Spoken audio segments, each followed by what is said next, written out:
Seigneur, ta parole est grande, elle demeure à jamais.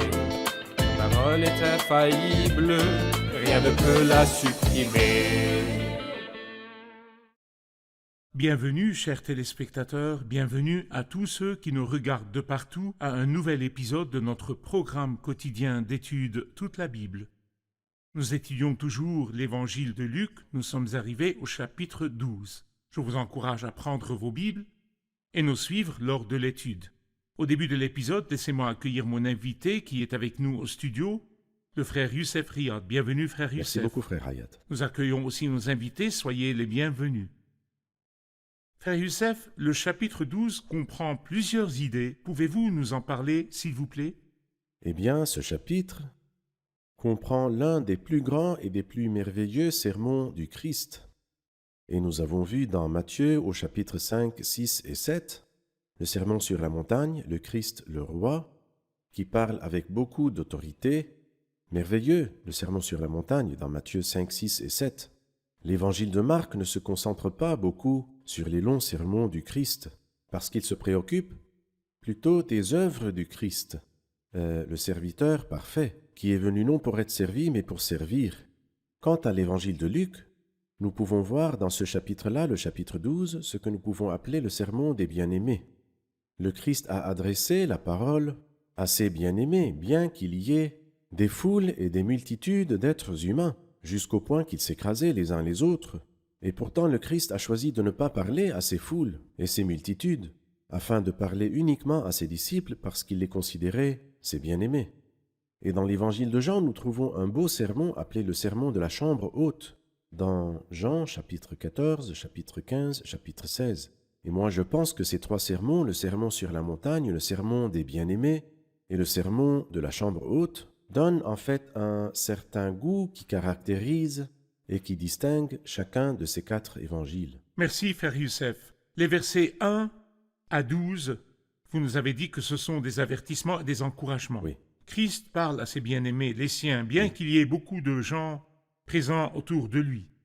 Quels sont les encouragements et les avertissements? Laissez-moi commencer avec ce que le Seigneur a dit d'abord, les avertissements. Il les a avertis contre l'hypocrisie. Et pourquoi l'homme tend vers l'hypocrisie? C'est à cause de la peur. Le Seigneur les encourage. Et en fait, je dirais que dans ce sermon-là, il y a ce que nous pouvons appeler les 7 négatifs. 3 fois le Seigneur a dit « n'ayez pas peur ». 2 fois il a dit « ne redoutez pas ». 1 fois il a dit « ne vous inquiétez pas ». Et enfin il a dit « ne cherchez pas ». N'ayez pas peur, ne redoutez pas, ne vous inquiétez pas et ne cherchez pas. Alors il nous avertit contre ces choses négatives. Vous avez dit qu'il les a avertis contre l'hypocrisie. Comment cet avertissement est-il devenu clair? Eh bien le Christ leur disait tout ce qu'il cache maintenant sera révélé. Tôt ou tard cela paraîtra.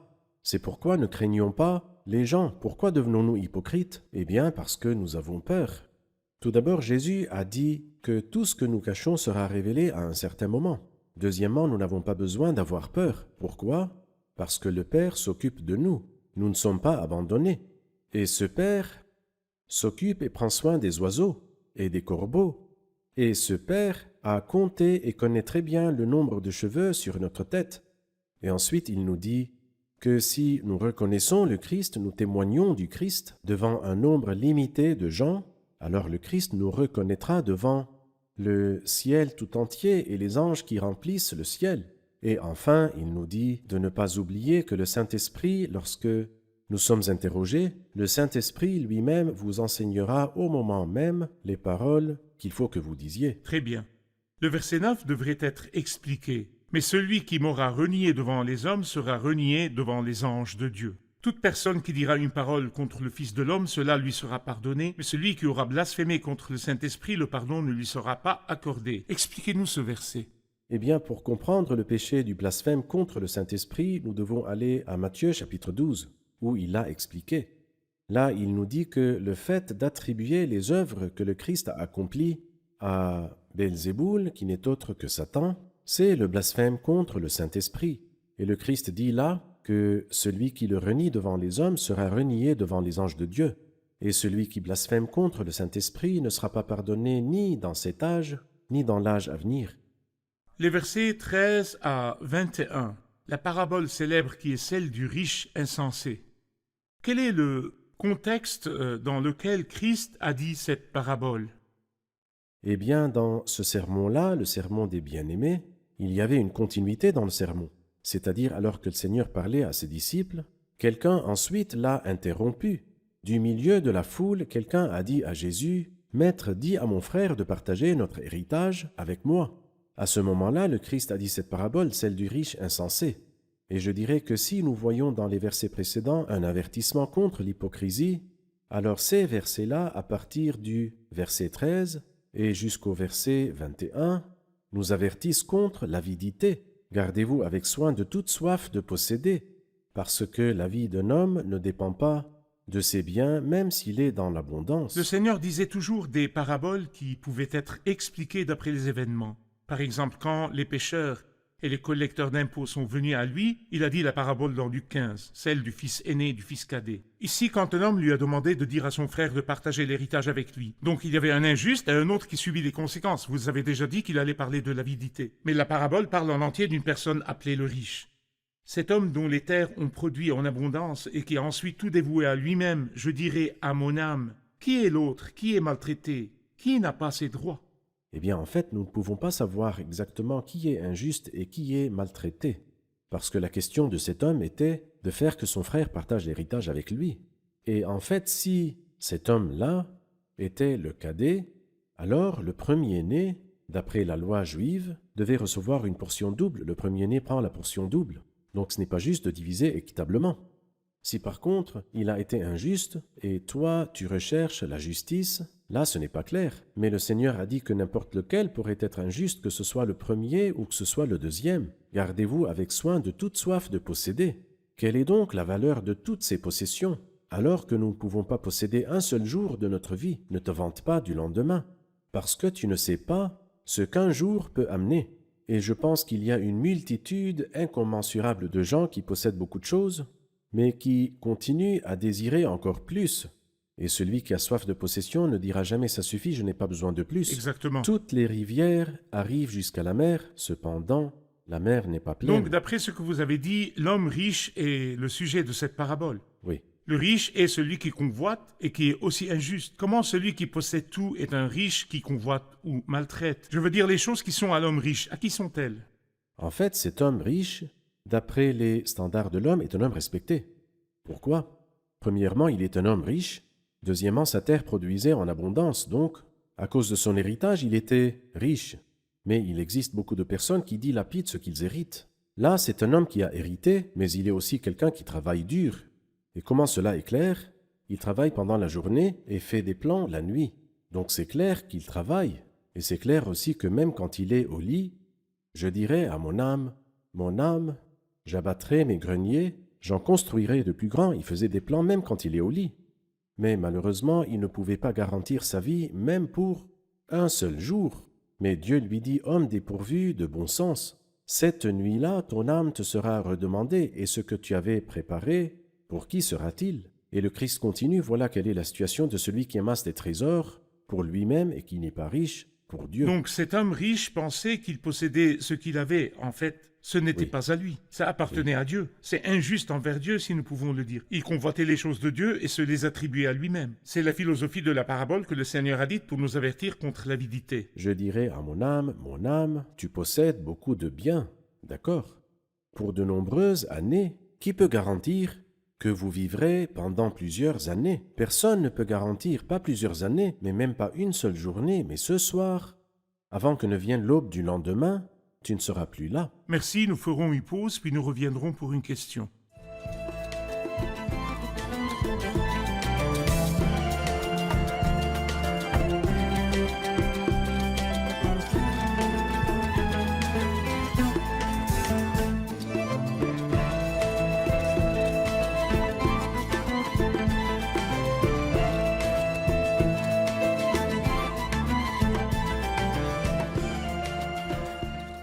Le Seigneur Jésus a dit « N'ayez pas peur, ne redoutez pas ». Nous savons aussi qu'humainement et par nature, nous avons peur. Comment pourrions-nous vaincre pratiquement ces choses? À vous. Eh bien, dans les versets qui suivent, en commençant par le verset 22, nous lisons le troisième avertissement. Nous avons vu l'avertissement contre l'hypocrisie, et ensuite l'avertissement contre la convoitise, et là l'avertissement contre la peur.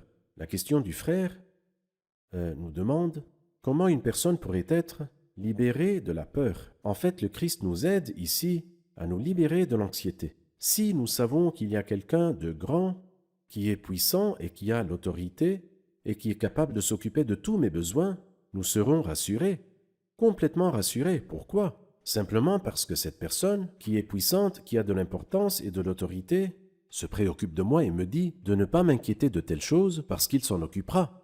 Y a-t-il une grande personne qui s'occupe de mes besoins? La réponse est oui. Oui. Et qui est cette personne?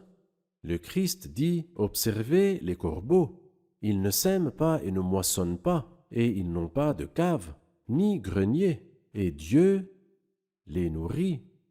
Vous valez beaucoup plus que les oiseaux. » Il dit « Si votre Père s'occupe des corbeaux, il n'a pas dit le Père des corbeaux, il n'est pas le Père des corbeaux, il est notre Père à nous. » Oui, Alors donc, si notre Père prend soin des corbeaux qui n'ont pas de valeur, qui sont des animaux impurs, comment ne prendrait-il pas soin de nous? Ensuite, il dit « Observez comment poussent les plus belles fleurs. Salomon lui-même, dans toute sa gloire, n'a pas eu d'aussi belle tenue que l'une d'elles. Alors nous ne nous inquiétons pas et nous n'avons pas peur, car il y a une personne qui s'occupe de nous. Déchargez-vous sur lui de tous vos soucis, parce que lui-même, ou Dieu, prend soin de vous. » très bien, merci. Donc le Seigneur les a avertis dans ce sermon contre trois choses. Oui. D'abord contre l'hypocrisie, ensuite contre la convoitise et enfin contre la peur. C'est vrai. Ils ne doivent pas s'inquiéter. Le Seigneur leur a donné des raisons d'être encouragés. Très bien. À partir du verset 35 jusqu'au verset 40, c'est la parabole des serviteurs prêts. C'est vrai. Je lirai la parabole, pouvez-vous nous en parler après? Allez-y. Mettez une ceinture à votre taille et tenez vos lampes allumées. Soyez comme des hommes qui attendent que leur maître revienne des noces, afin de lui ouvrir dès qu'il arrivera et frappera. Heureux ces serviteurs que le maître, à son arrivée, trouvera éveillés. Je vous le dis en vérité, il mettra sa ceinture, les fera prendre place à table et s'approchera pour les servir. Qu'il arrive au milieu ou vers la fin de la nuit, heureux sont ces serviteurs s'il les trouve éveillés. Vous le savez bien, si le maître de la maison connaissait l'heure à laquelle le voleur doit venir, il resterait éveillé et ne laisserait pas percer les murs de sa maison. Vous donc aussi tenez-vous prêts, car le Fils de l'homme viendra à l'heure où vous n'y penserez pas. Quel est votre commentaire sur cette parabole? Eh bien, c'est le quatrième avertissement, l'avertissement contre le sommeil. Nous avons parlé de 4 genres d'avertissements, contre l'hypocrisie, contre la convoitise, avertissement contre la peur, et là contre le sommeil. Il nous avertit contre le sommeil, pourquoi? Parce qu'il nous dit que le maître a quitté la maison, mais il reviendra. Quand reviendra-t-il? Au milieu de la nuit, que ce soit la 2e ou la 3e veillée. C'est comme s'il voulait nous dire que si nous savions déjà que le maître reviendrait à la fin de la nuit, nous pourrions dormir un peu avant qu'il ne vienne. Mais non, le maître vient à la 2e veillée, ou la 3e, la 2e veillée qui est de 9h du soir, donc tard le soir, jusqu'à la 3e veillée qui se termine à 3h du matin. Donc il viendra entre 9h du soir et 3h du matin. Exactement. Pas moyen de dormir. Il nous avertit contre le sommeil. Alors il dit « Heureux ces serviteurs que le maître à son arrivée trouvera éveillés. Ils attendent afin de lui ouvrir dès qu'il arrivera et frappera. » Et je vois ici des serviteurs dont le cœur est auprès de leur maître, et un maître dont le cœur aime ses serviteurs. Et combien ceci est magnifique, ils l'attendent afin de lui ouvrir dès qu'il frappe.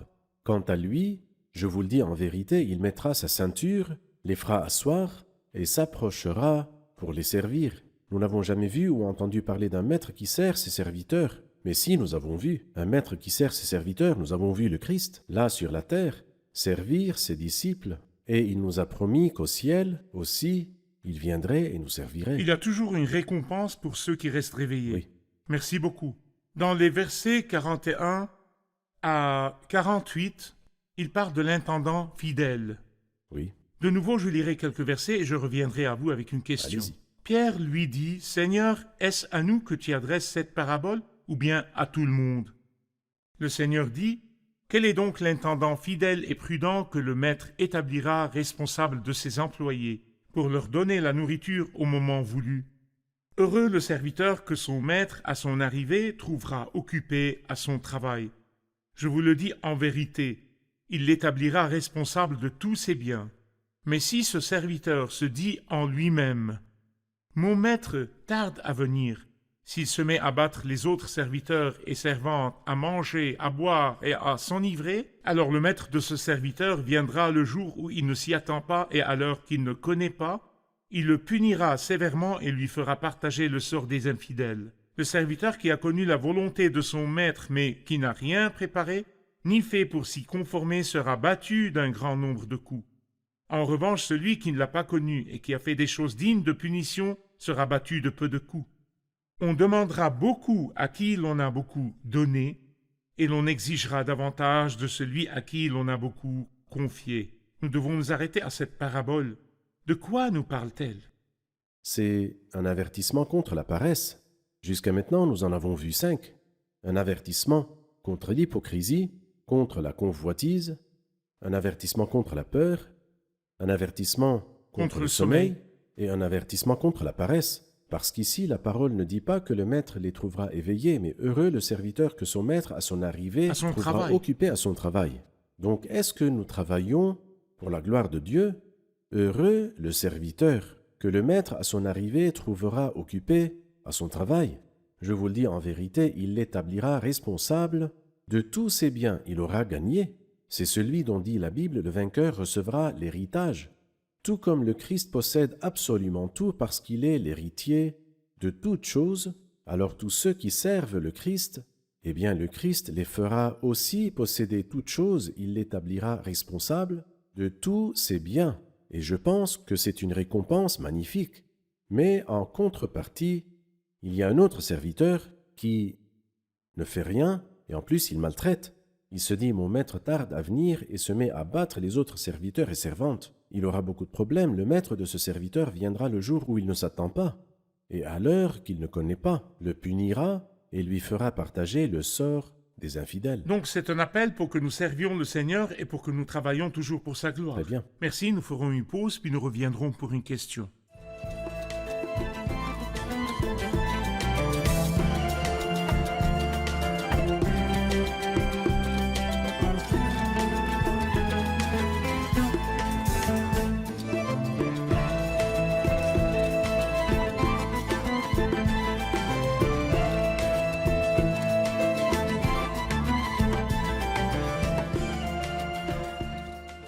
Dans le verset 51, « Pensez-vous que je sois venu apporter la paix sur la terre? Non, vous dis-je, mais la division. » Nous savons que le message du Seigneur Jésus était un message de paix, d'amour et de douceur. Alors comment pourrait-il apporter la division sur la terre?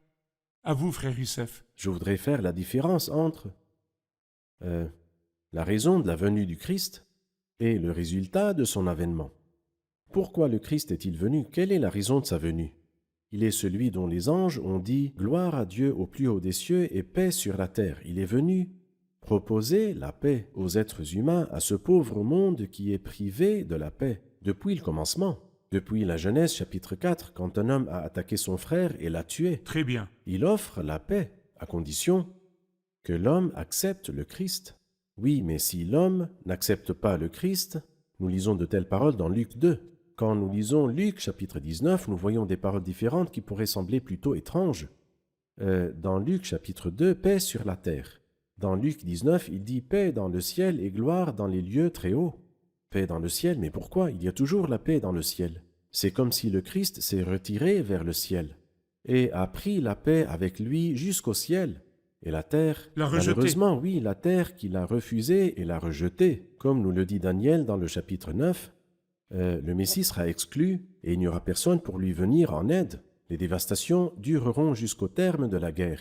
Tant que le Christ a offert la paix et tant que le Christ a pleuré pour Jérusalem en disant « Si seulement tu avais toi aussi reconnu aujourd'hui ce qui peut te donner la paix, mais tu as refusé. Le maître de la paix, le prince de la paix. Donc il n'y aura pas de paix sur la terre. » Le Christ explique ces paroles dans le verset 52. Il dit, en effet, désormais, s'il y a 5 personnes dans une famille, elles seront divisées. Comment? 3 contre 2 et 2 contre 3. Qui sont ceux qui se battent entre eux? s'il arrive que des membres de la famille acceptent le Christ, alors que d'autres membres refusent de l'accepter? Est-ce que le croyant est celui qui va forcer le non-croyant à croire comme lui en menaçant de le tuer? L'opposé est ce qui arrivera. C'est-à-dire, c'est le non-croyant dans le Christ qui est celui qui attaquera celui qui a accepté le Christ, et je pense que ceci est clair dans le psaume 120. Il dit « Malheur à moi, j'ai dû séjourner à Méchec, habiter parmi les tentes de Kédar. » Et il dit « J'ai habité trop longtemps avec ceux qui détestent la paix, je suis pour la paix. Mais lorsque j'en parle, ils sont pour la guerre. » Alors donc, parce que le croyant suit le Christ, il est artisan de la grande paix, toujours, et nous avons une bénédiction du Christ. Heureux ceux qui procurent la paix, car ils seront appelés fils de Dieu. Quand je suis né de nouveau de Dieu, l'inimité a disparu. Aimez vos ennemis. Mais que dirions-nous de l'autre groupe? Ne nous gêneront-ils pas? Malheureusement, et c'est ce que nous voyons aujourd'hui, il y a beaucoup de personnes qui ont rejeté le Christ dans toute leur maison. Et dès que la connaissance du Christ est entrée chez un membre, des autres membres de la famille, ils le rejettent et l'hostilité devient très claire et très franche, et ils arrivent parfois au point où ils menacent de le tuer. Merci, Frère Youssef. Les derniers versets de 54 jusqu'à la fin du chapitre parlent du discernement des temps. Il commence comme ceci. Il dit encore aux foules, « Quand vous voyez un nuage se lever à l'ouest, vous dites aussitôt, la pluie vient et c'est ce qui se passe. Quand vous voyez souffler le vent du sud, vous dites, il fera chaud et c'est ce qui arrive. Hypocrite, vous savez reconnaître l'aspect de la terre et du ciel. Comment se fait-il que vous ne reconnaissiez pas ce temps-ci? Je voudrais votre commentaire sur comment le temps est discerné. » Eh bien, le Christ ici nous a parlé de deux choses qui nous aident à discerner les temps. Et en fait, eux, dans les deux choses, spécialement concernant la première, ils étaient extrêmement brillants. Donc, quelle est la première chose? Il dit, quand vous voyez souffler le vent du sud, alors vous dites, il fera chaud. Et avant cela, lorsque vous voyez un nuage se lever à l'ouest, alors vous dites aussitôt, la pluie vient. Et en effet, ce qu'ils disent arrive. Même jusqu'à aujourd'hui, très souvent, les météorologistes nous disent que demain il fera chaud et donc ça arrive. Ou que demain il pleuvra et cela arrive. Alors donc les hommes sont vraiment capables de discerner. Mais comment ne peuvent-ils pas discerner quelque chose de beaucoup plus important que de juste savoir s'il pleuvra ou pas? C'est bon de savoir s'il pleuvra pour amener mon parapluie avec moi, par exemple, ou qu'il fera chaud pour mettre des habits légers. C'est bon. Mais il y a quelque chose d'autre de beaucoup plus important qui ne peut pas être comparé à cela. C'est de savoir que le Christ est arrivé et de l'accepter en tant que roi. Et cette même idée est répétée aujourd'hui aussi. Le Christ est venu il y a 2000 ans, mais il va revenir. Et en fait, son second avènement ne sera pas comme la pluie ou la chaleur. Il sera en fait infiniment plus dangereux. L'homme est capable de discerner les temps. Mais comment ne discerne pas-il le temps le plus important? Et pas seulement cela, mais le verset dont vous avez parlé, je veux dire le verset 57, « Et pourquoi ne discernez-vous pas par vous-même ce qui est juste ?» C'est-à-dire qu'il y a des phénomènes extérieurs, mais il y a aussi une voix interne qui nous parle. Les jours du Christ, il y avait une voix qui leur dit que cette personne est le Christ, le roi qu'ils attendaient pendant très longtemps. Et aujourd'hui, il y a une voix qui dit à toute personne que le Christ est sur le point de venir. Mais l'homme ignore les phénomènes extérieurs visibles, ce qu'il voit. Est-ce qu'il y a des signes qui montrent que le Seigneur revient bientôt? Il y en a beaucoup. Y a-t-il une voix intérieure qui dit que le Seigneur est proche? Mais bien sûr. Mais malheureusement, l'homme néglige ceci et cela et se détruit lui-même et se perd lui-même. Frère Youssef, pouvez-vous nous donner un dernier conseil à la fin de l'épisode? Nous savons que Luc écrit en ordre dans un ordre littéraire. Oui. Donc les paroles qui commencent au verset 58, par lesquelles il conclut le chapitre, quel est le lien entre elles et le discernement des apparences sur la terre et le fait qu'il ne discerne pas les temps? Quand il dit dans le verset 58, « Lorsque tu vas avec ton adversaire devant le magistrat, tâche en chemin de t'arranger avec lui de peur qu'il ne te traîne devant le juge, que le juge ne te livre à l'officier de justice et que celui-ci ne te mette en prison, je te le dis, tu n'en sortiras pas avant d'avoir payé jusqu'au dernier centime. » Le lecteur normal ne pourrait pas voir un lien entre les paroles concernant l'accusateur, l'officier et le juge et les paroles précédentes. Y a-t-il une relation? Bien sûr, le Seigneur leur demandait d'interpréter les temps. Et quel est ce temps? Le Messie est arrivé. Pourquoi le Messie est-il venu? Il est venu réconcilier. Réconcilier qui et qui? Réconcilier Israël et Dieu. Parce que quand ils ont brisé sa loi, ils ont fait de lui leur ennemi. Exactement. En fait, s'il est leur ennemi, c'est catastrophique. Je pense qu'ils ont été tellement humiliés par l'exil à Babylone et ensuite par le conquérant romain, Tibérius, et par Ponce Pilate. Tous ces hommes-là les ont gouvernés et humiliés. Faites attention, je suis venu du ciel afin de faire une réconciliation. Et vous devez donc être sages et bien profiter de votre dernière chance, car je suis là pour la réconciliation. Dieu était en Christ. Il réconciliait le monde avec lui-même en ne chargeant pas les hommes de leurs fautes. Mais si vous choisissez d'ignorer celui qui vient vous réconcilier avec lui-même, c'est vous qui êtes perdant. Et je pense que ce même message s'applique aussi sur nous aujourd'hui, car le Christ nous donne une opportunité qui pourrait être la dernière opportunité, une opportunité de le connaître. Il est le Seigneur et il tend la main vers vous, recevez-le.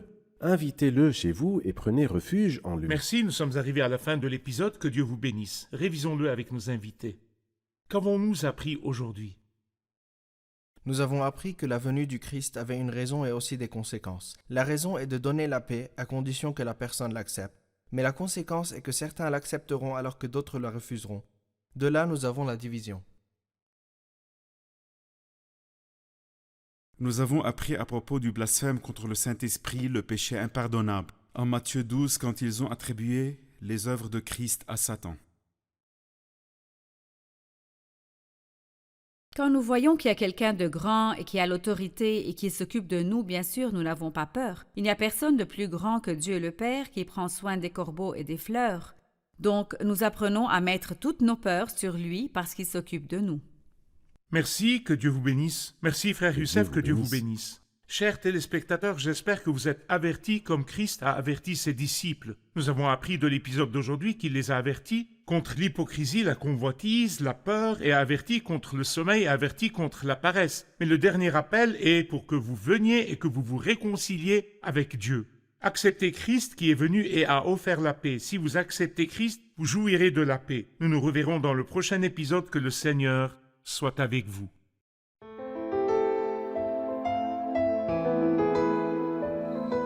Seigneur, ta parole est grande, elle demeure à jamais. Ta parole est infaillible, rien ne peut la supprimer.